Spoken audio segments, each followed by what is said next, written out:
Hey there, you 11s. We're now going to do example 11. So here we go.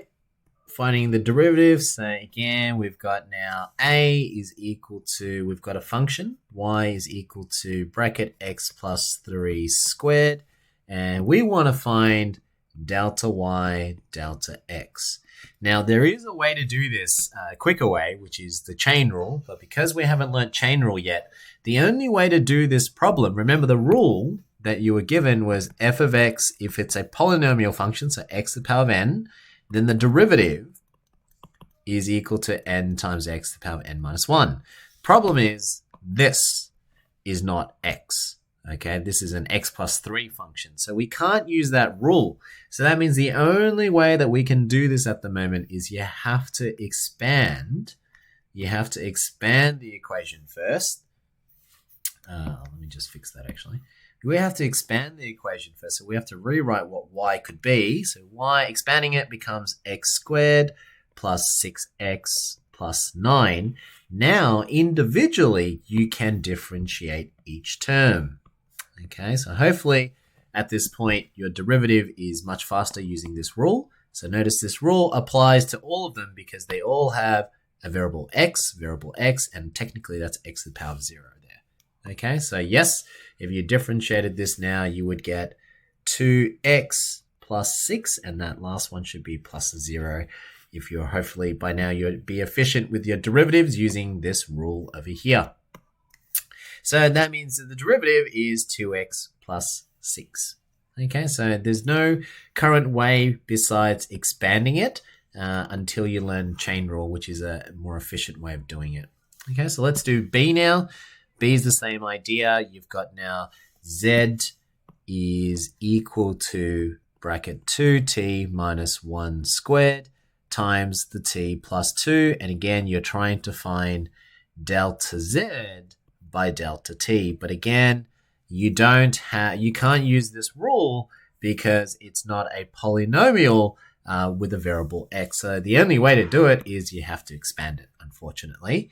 So this means that you're going to get, expanding this bracket here, that will give you, what would that give you? That's 4t squared minus 4t plus 1 multiplied to t plus 2.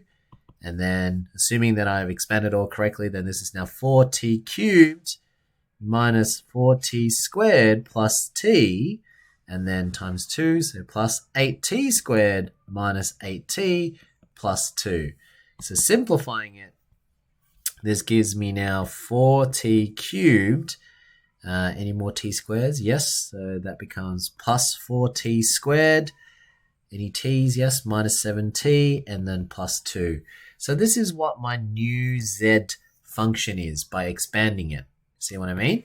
So now you can find the derivative because according to the rule, each and every one of them are separate terms.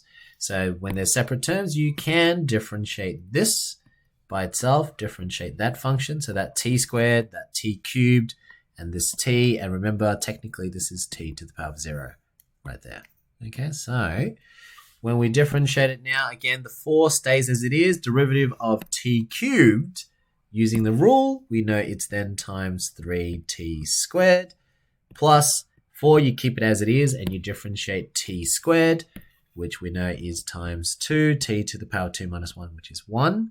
And then same thing, minus 7 stays as it is, and you're times with the derivative of t. And remember, the power is currently 1. So when you put it together, it's times 1t to the power of essentially 0. And then the last one, hopefully you all pick up the pattern now. It's going to be 0. So simplifying it all now gives you 12t squared plus 8t minus 7. And that is your derivative for b. Okay, I'm just going to move this down just to separate it out. There you go. So that's how you would do b. And then finally, let's look at c over here. So we've got c.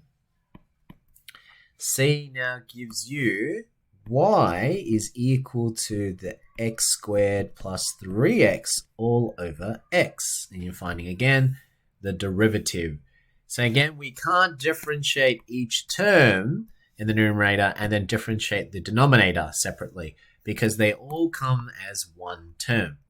okay, because right now it's all divided by x, so technically that's one term, even though there are actually two terms in the numerator, but as a fraction, you only got one fraction. Okay, so you can't differentiate them individually. That's what a lot of students do. What you have to do is simplify them, and this is actually the same thing as writing x squared over x plus 3x over x. So if you simplify them, this is the same thing as writing x squared divided by x is x, plus, again, x divided by x is 1, but 1 times 3 is 3. And so if that's my y value, then now I can find delta y, delta x. Okay, so the derivative, and I can derive each of the terms individually.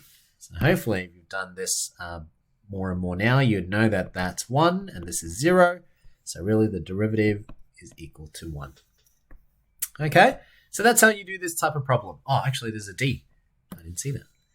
D says differentiate. In this case, you've got y is equal to 2x cubed minus 1 with respect to x. So essentially, he's asking you to find delta y, delta x, and conveniently, there's nothing else that you need to do besides differentiating x cubed. Remember, the 2 doesn't change. You're only differentiating the power function, so x cubed becomes 3x squared, and we know the derivative of this minus 1 is going to be 0. And there we go. We get 6x squared. Okay, so that's how you do that problem there.